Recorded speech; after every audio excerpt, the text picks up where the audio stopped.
মিছিল করছি। যে সকল ভাইরা শাহাদাত বরণ করেছেন, যে সকল পরিবার থেকে তাদের সন্তান হারিয়েছে, তারা আজকে বুঝতে পারছে 5ই আগস্ট কাকে বলে। সম্মানিত সংগ্রামী ভাইরা আমার, 5ই আগস্ট একদিনে আসে নাই। 2014 সালের 153 জন ভোটার বিহীন এমপি থেকে শুরু করে এক এক করে 4 বার তারা ভোটার বিহীন ভাবে নির্বাচিত হয়ে তারা বাংলাদেশকে একটি করত রাজ্যে পরিণত করেছে। 5ই আগস্ট সকালবেলা থেকে বুঝতে পারছিলাম হয়তো আল্লাহ রাব্বুল আলামিন আজকের দিনে একটি সুন্দর দিন দিবেন। আমাদের জোয়ারি ইউনিয়নের শ্রমিক কল্যাণ ফেডারেশনের সভাপতি আব্দুল মান্নান ভাইকে আমরা 4 তারিখে জেল থেকে ছাড়াই নিয়ে এসেছি। 5 তারিখে ওনাকে দেখার জন্য আমি সহ জোয়ারি ইউনিয়নের আমির সেক্রেটারি সহ আমরা ওনার বাসাতে গিয়েছিলাম দেখার জন্য। যথারীতি জোহরের নামাজ পড়ার প্রস্তুতি নিচ্ছি, ওযু করেছি, ওনারা রান্না বান্না করেছে, খাওয়া দাওয়া করবো। এই সময় আব্দুল হাকিম ভাই রিং ধরে এক্ষুনি বড়াইগ্রাম হাসপাতালে যান। বললাম কি জন্য? বললো নাসির গাজী সহ নাসির গাজীর ছেলে থানা এসিস্ট্যান্ট সেক্রেটারি জুয়েল সহ 5 জন মারাত্মক আহত। ওযু করেছি, নামাজ পড়বো, নামাজ পড়া হয়নি, খাওয়ার প্রস্তুতি নিয়েছি, খাওয়া হয়নি। ওইভাবে বড়াইগ্রাম বুনপাড়া পৌরসভার সেক্রেটারি 5 নম্বর ওয়ার্ডের কাউন্সিলর ইঞ্জিনিয়ার মনির সহ আহতদের চিকিৎসার জন্য আমি এসিস্ট্যান্ট সেক্রেটারি উজ্জ্বল সহ মোটরসাইকেল নিয়ে বড়াইগ্রাম হাসপাতালে যাই অনেক ভাইদেরকে রিং দিয়ে বলে আসার জন্য। মুহূর্তের মধ্যে শতাধিক ভাইয়েরা বড়াইগ্রাম হাসপাতালে হাজির হয়। আমরা জানতে পারি, দেখতে যাই, আমার স্নেহের নাসির গাজীর মুখ দিয়ে পটপট করে টপটপ করে রক্ত পড়ছে। নাসিরের মুখে কোনো খান্তি নাই। উনি আমাকে বলছে, মামা এই রক্তে বিজয়ের রক্ত। আমার বড় আলমগীর রশেদ ভাইকে নাসিরের মাথায় 57টা শিরাই পড়েছে।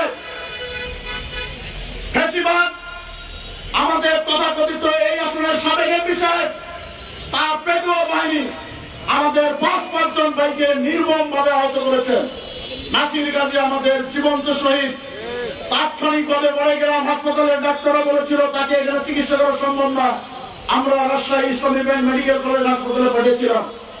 সম্মানিত ভাইরা আমার, 5ই আগস্ট অনেক ত্যাগ এবং তিতিক্ষার বিনিময়ে এসেছে। 1971 সালের স্বাধীনতা যুদ্ধ আসার আগে যেমনি 52 ভাষা আন্দোলন গিয়েছে, 69-এর নির্বাচন গিয়েছে, তারপরে 71 সালে এসেছে। 5ই আগস্ট একদিন আসে নাই। 2008 সালের নির্বাচনের পর থেকে দীর্ঘ 15 বছর 7 মাস 5 দিন জালিম সরকার বাংলাদেশের মানুষকে জুলুমের সর্বোচ্চ পর্যায়ে নিয়ে যাওয়ার কারণে 5ই আগস্ট গণ বিপ্লবের মাধ্যম দিয়ে জালিম সরকারের বাংলাদেশের পতন হয়েছে। প্রিয় ভাইরা আমার, সংগ্রামী বন্ধুরা, সংগ্রামী বড়াইগ্রামবাসী, সংগ্রামী বড়াইগ্রাম বুনপাড়াবাসী, আপনাদের প্রতি আমরা অনুরোধ চাই, বাংলাদেশ জামাত ইসলামী বাংলাদেশের সন্ত্রাস, চাঁদাবাজ, রাহাজানি, দখলদারিত্ব সবকিছুর অবসান করে ন্যায় এবং ইনসাফ প্রতিষ্ঠার মাধ্যম দিয়ে বাংলাদেশকে একটি সুন্দর সুশীল আল কোরআনের অনুশাসন কায়েম করতে চাই। আগামী দিনে বাংলাদেশের প্রত্যন্ত অঞ্চল থেকে শুরু করে সকল জায়গাতে আমরা ইসলামী আন্দোলনের দুর্জয় ঘাটিতে পরিণত করব। আমরা বড়াইগ্রাম গুরদাসপুরে আমাদের আগামী দিনের স্বপ্ন, আমরা অধ্যাপক আব্দুল হাকিমকে বড়াইগ্রাম গুরদাসপুরের এমপি হিসেবে দেখতে চাই ইনশাআল্লাহ। এই জন্য এখন থেকে আপনারা মাঠে ময়দানে, গ্রামে গঞ্জে, পাড়ায় মহল্লায় আব্দুল হাকিম ভাইয়ের পক্ষে গণজোয়ার সৃষ্টি করবেন। আপনাদের প্রতি এই উদাত্ত আহ্বান রাখছি। পাশাপাশি কোনো বিশৃঙ্খলা নয়, উশৃঙ্খলা নয়, সুন্দর পরিবেশে আগামী দিনে আমরা বড়াইগ্রাম ইসলাম আন্দোলনের কাজ করবো। আপনাদের সবাইকে উদাত্ত আহ্বান রেখে সবাইকে ধন্যবাদ এবং মোরাদ জানিয়ে আমার কথা এখানে শেষ করছি। আসসালামু আলাইকুম। স্বৈরাচার ফ্যাসিবাদ সরকারের নির্যাতনের নীতিবিরোধীর লালপুর উপজেলার কদমশিলা ইউনিয়নের 2013 সালের 28 ফেব্রুয়ারি মাওলানা দেওয়ার হোসেন সাইদি সাহেবের রায়ের বিক্ষুব্ধ জনতার আন্দোলনে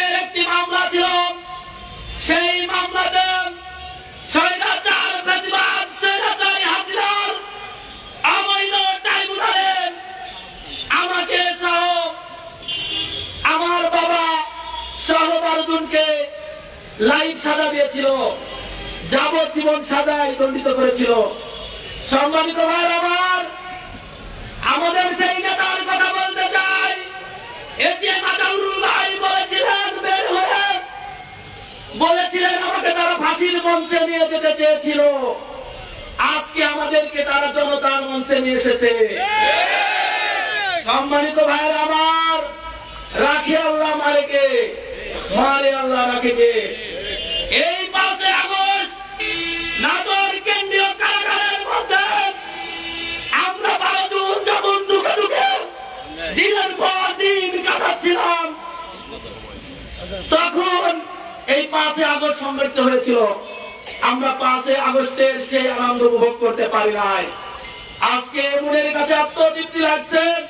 5 আগস্ট 1 বছর গত হয়ে গেছে, আজকে 5 আগস্টের আনন্দ ভোগ করছি। স্বৈরাচার পালিয়ে গেছে, বাপের বেটিগুলো পালাই না, কোথায় গিয়েছে? দিল্লি গিয়েছে। ইতিহাস দীর্ঘ, অত ইতিহাস বলার পর্যায়ক্রমে আমরা বলবো। আমাদের প্রধান মেহমান বলবেন, ওনার তালিকা আমি দেখলাম, উনি কথা বলবেন। আমি যে কথাটা বলতে চাই, আমরা ফ্যাসিবাদ, ফ্যাসিস্ট, এই ইতিহাস আমরা শুধু টেলিভিশনে মানুষের মুখে শুনি। যার বাংলা হলো অতি স্বৈরাচার। এই স্বৈরাচার শব্দটা এই দেশের সংবিধানে স্পষ্ট। আর এর হকদার হলো আওয়ামী লীগ। আওয়ামী লীগের শুধু হাসিনা নয়। আমি আপনাদের কাছে সংক্ষেপে কয়েক মিনিটে আওয়ামী লীগের ইতিহাস বলে আমি আমার কথা শেষ করব।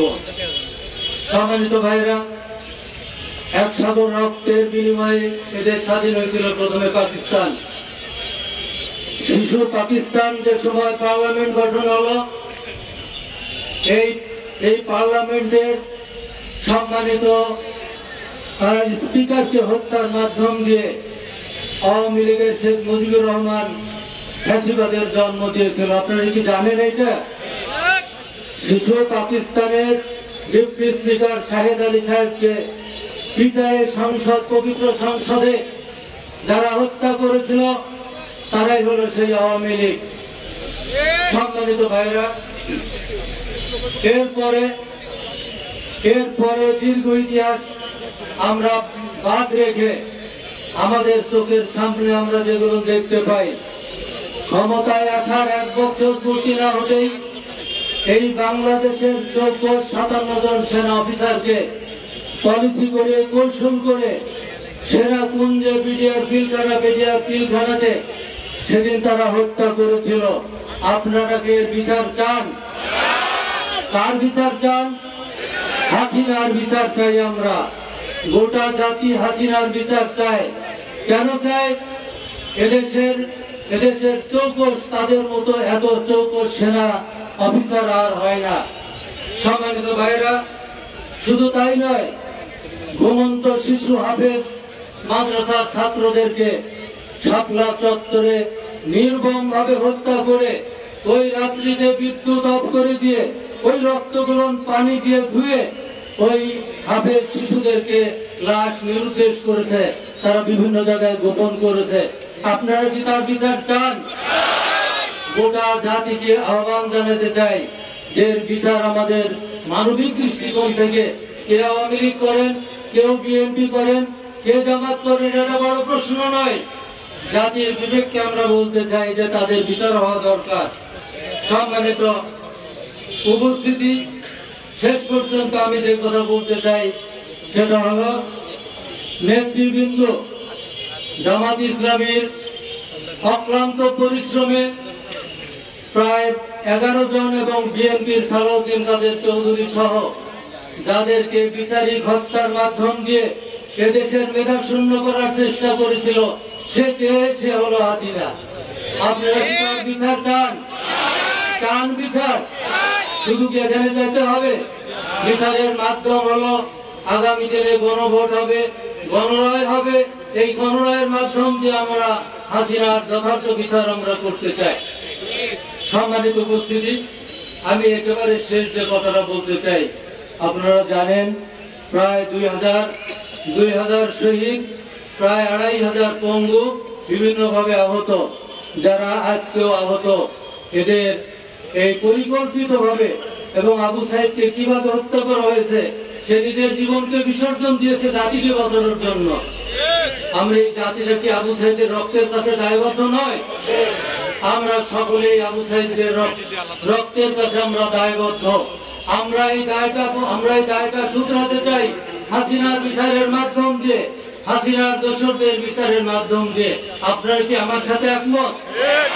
সম্মানিত ভাইরা, আমরা দলমত নির্বিশেষে যারা আওয়ামী লীগ করেন, আপনারা আপনাদের বিবেকের কাছে আপনাদেরকে প্রশ্ন রাখতে চাই যে যারা আমাদেরকে মুক্ত করেছে আপনারই সন্তান, আপনাদেরই জাতির সন্তান, আপনাদেরও আমাদের কাছে আসা দরকার।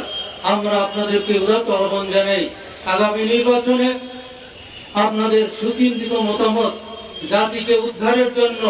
আজও ফ্যাসিবাদ আমাদের কাছে উঁকি মারছে, আমরা ওই উঁকি মারা ফ্যাসিবাদকে, উঁকি মারা ওই বৈষম্যবাদীদেরকে আমরা এই দেশ থেকে উচ্ছেদ করতে চাই।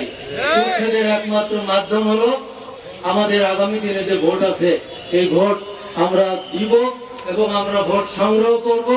সংগ্রহ করে গোটা জাতিকে আমরা একটা সুন্দর পরিবেশ উপহার দিতে চাই। আল্লাহ তাআলা আমাদের তৌফিক দান করুন। আখিরু দাওয়ানা আলহামদুলিল্লাহি রাব্বিল আলামিন। একটি সুন্দর সকাল আসবে, কিন্তু এই সকাল নিয়ে আমরা উদ্বিগ্ন ছিলাম। আমরা দেখেছি কারফিউয়ের মধ্য দিয়ে 5ই আগস্টের সকাল আমাদের মাঝে এসেছিল। আমরা অত্যন্ত ক্লান্ত, উদ্বিগ্ন ভাবে অপেক্ষা করছিলাম আজকে একটি ঘোষণা হয়তো আসতে পারে। স্বাধীনতার যে সূর্যটা 2009 সালে অস্তমিত হয়েছিল, সেই সূর্যটা হয়তো আজকে উদিত হতে পারে। কিন্তু আমরা ভাবিনি, আমরা কল্পনা করিনি যে 1400-র বেশি ছাত্র জনতার জীবন, 20,000-এর বেশি মানুষের আহত হওয়ার বিনিময়ে এই স্বাধীনতার সূর্য উদিত হবে। প্রিয় ভাইরা, সকালটা ভালোই চলছিল। আমরা বনপাড়া বাজারে ছাত্রদের সাথে নিয়ে কারফিউ ভঙ্গ করে একটি মিছিলের প্রস্তুতি ছিলাম। আমরা আইন শৃঙ্খলার মধ্য থেকে প্রস্তুতি ছিলাম, কিন্তু অতর্কিত ভাবে আওয়ামী লীগের হায়না বাহিনী, পরাজিত বাহিনী, বিনা ভোটে নির্বাচিত ডাক্তার সিদ্দিকুর রহমান পাটোয়ারির পোষা কুত্তাগুলা তখন অন্যায়ভাবে আমাদের উপর আক্রমণ করেছিল। আমি আজ এই লক্ষ্য জনতাকে বলতে চাই, কোথায় আপনাদের আজকে সেই শক্তি? আপনারা কোথায়? শুধু ফেসবুকে বসে বসে 2-1টা বিজ্ঞাপন দিয়ে, 2-1টা কমেন্ট করে, 2-1টা পোস্ট দিয়ে রাজনীতি হয় না। রাজনীতি যদি করতে হয় জনগণকে সাথে নিয়ে করুন, জনগণের সামনে আসুন, দেখুন জনগণ আপনাকে সাপোর্ট দেয়, মাথার উপরে তুলে তার জুতার নিচে ফেলে। ভাইরা, জুলাই বিপ্লবের মাধ্যমে আমরা স্বাধীনতা অর্জন করেছি, কিন্তু মনে রাখতে হবে এই জুলাই বিপ্লবের মাধ্যমে যারা পরাজিত হয়েছিল, কোন বৈশিষ্ট্যের কারণে তারা পরাজিত হয়েছিল? দেশের টাকা তারা পাচার করেছিল, দেশের ছাত্র জনতাকে, বিশ্ববিদ্যালয়ের সবচেয়ে মেধাবী ছাত্র, যে ছাত্রটা গ্রামের গর্ব, যে ছাত্রটা পিতামাতার নয়নের মণি, সেই ছাত্রকে গুলি করে তাদের জীবন নিয়ে তারা ক্ষমতায় টিকে থাকতে চেয়েছিল। সুতরাং আগামী দিনে যারা ক্ষমতায় আসবেন তাদের এই কথাটি খুবই সতর্কতার সাথে, সিনসিয়ারিটির সাথে মনে রাখতে হবে। সুতরাং প্রিয় ভাইরা, আমরা রাজনীতি করি, আমরা সম্মান মর্যাদা পাই মানুষের। আপনাদের অবশ্যই মনে রাখতে হবে, যে ভাইটা ব্যবসা করেন তার মর্যাদা নিয়ে তিনি ব্যবসা করবেন, যে ভাইটা শিক্ষকতা করেন তার মর্যাদা নিয়ে তিনি শিক্ষকতা করবেন, যে ভাইটি রিক্সা চালান তার সম্মান এবং মর্যাদা নিয়ে তিনি দেশে বসবাস করবেন। প্রত্যেকটি মানুষ সম্মান এবং মর্যাদা নিয়ে বেঁচে থাকবে। এই হোক জুলাইয়ের অঙ্গীকার, এই হোক বিপ্লব অঙ্গীকার। সকলকে ধন্যবাদ জানিয়ে আমার কথা শেষ করছি। আসসালামু আলাইকুম ওয়া রাহমাতুল্লাহ।